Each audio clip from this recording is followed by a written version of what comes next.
Friendly Rivalry by Flux Uchiha. Chapter 7. Izuku understood the reason behind all the memorization and all the really, really weird drills Hiki was now having him doing. But that didn't mean he liked them all that much. For example, she'd have him hiding in a tree while skeletons roamed the area, and he had to hit all of them, whether in the neck or the head to disable them. Arms and legs were also options to hit them. That, of course, only disabled them, but it slowed them down and let Izuku hit them easier. Sometimes the villains themselves joined in the fun. Covered securely in a thick plating Tenki had gotten from somewhere that protected them against the kunai Izuku threw. It was really just Shadow Dancer and Hidegi roaming around, although sometimes Tenki and Puppeteer joined them. They were harder to hit than the skeletons, hiding themselves and generally using their quirks to throw Izuku off. Tenki usually picked a single quirk out of his many stored ones and only used it, which was sort of convenient for Izuku, but not really because he kept picking supremely annoying ones. Whatever happened, that was one of the easier drills. The harder drills included trying to hit a target while Hiki was standing behind it and throwing dulled weapons at him. Trying to hit a target while laying down, the speed drills and the Senbon drills he had, which were always an adventure. Senbon were long, durable needles. Essentially, they were wickedly sharp on both ends and very dangerous. A more accurate human-looking target had been set up so Izuku could practice hitting the points he was memorizing. All of them were various pressure points that could shut down entire limbs if Izuku hit them correctly. He just had to remember exactly where they were and figure it out for other body types, and actually hit the point correctly. It was a lot, but Izuku knew it was making him better. He started trying to mentally point out pressure points on other people, and once managed to nail Bakugo in the one that shut down his entire arm with a pencil once. He hadn't really meant to. He just had the pencil in his hand and had been throwing around pressure points and how to throw Senbon. Then Bakugo turned around, tried to blow up his face, and Izuku threw the pencil on instinct. Bakugo's entire arm immediately went completely limp, and he stared at it in utter confusion.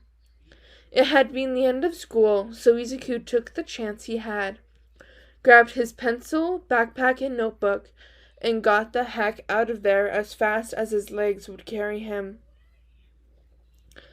"You're early," Zen noted as he ran in, out of breath. "Anything happen?" Izuku fiddled with the pencil. The tip was broken where it had hit Bakugo's arm. "I might have thrown a pencil at Bakugo and hit him in the arm pressure point and shut down his entire arm." Zen started cackling loudly, and Izuku wilted. "I didn't mean to," he cried. "It was an accident." "A good use of the skills I have taught you," Guy decided, grinning proudly. "Good job, kid. Now say it with me. Bakugo deserved that stab." "I'm not saying that," Izuku said quickly, shaking his head. "I shouldn't have done it. It's up to me to keep the situation from escalating, and now look what I did." Kid, it will never be the victim's job to keep their abuser from escalating the situation, Zen said sternly. You did good hitting him in the arm. Do it again tomorrow to the other arm and see if he crosses you again. He'd just go after me again, Izuku disagreed. I couldn't possibly be better than Bakugo. In my expert opinion, Guy, who hadn't ever met Bakugo, said, raising a hand, you're way better than that bastard will ever be. I'm really not, Izuku said. And you've never met Bakugo. How would you know? Doesn't matter if I've met him. He sounds like a douchebag, Guy scoffed. When you're less stuck doing endless drills when not being taught by Kuro and Rokusei, remind me to start getting your speed up. You're gonna need it, Zen said, shaking his head. I teleport, sure, but I'm faster without my quirk, too. Fastest here, even now. You're one of the youngest villains in this place, Guy huffed. Of course you would be faster. Well, either way, I was fast in my time, and I still know how to get there, so we'll get you up to speed. Zen giggled at his own joke, and Izuku nervously laughed along, still on edge from encountering Bakugo. I'd still get in trouble for fighting him, Izuku added quickly, even if he started it. I call BS, Zen shouted, slamming his hand down on the couch. It wasn't very imposing, since the couch swallowed any thump he would have made. Someone go kill their administration. Yeah, but that wouldn't shut down the school, Guy said reasonably. The only other school in this area is an expensive private school. Sorry, kid, but I doubt your family could afford that. Izuku nodded sheepishly. He was right. His mom probably wouldn't put him in the private school since it was safer, but they couldn't afford it on a mother's salary. Especially since she only worked while he wasn't in the house. So, while he was at school or the nursing home. He really didn't know why that was, but he supposed it didn't really matter. There was food on the table, and they weren't short on anything. Gah, fine, I won't attempt murder, Zen huffed, folding his arms petulantly. Izuku had learned that word today, and he thought it fit Zen rather quite well. If you attempted murder, you would succeed at murder, Guy pointed out logically. The same goes for any of us here. Izuku would probably be more concerned if he wasn't fully aware every non-staff person here was a retired supervillain. Bakugo was slightly more wary of him when he went back to school the next year, glaring at him suspiciously all day, although no teachers told him off, or even seemed to notice. So Izuku hoped to high heaven he was in the clear. Bakugo didn't steal his lunch, didn't corner and harass him, didn't even try and blow up his notebooks again. Izuku was almost creeped out by how easily he got through the day.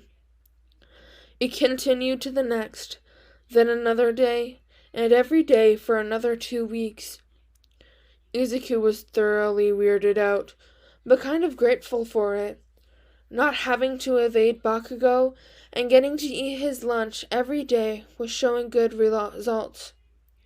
He had more energy from the extra calories and had more energy to run around with the retired villains because he wasn't using it to evading Bakugo. It was pretty nice not being bullied for once in his life. Hey seedlings, I'm so sorry for not posting.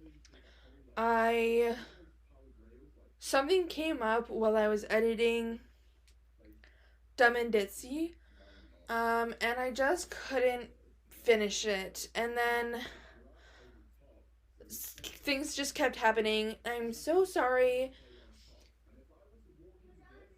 Hopefully, I will be able to keep posting again. I want to get back into that. I'm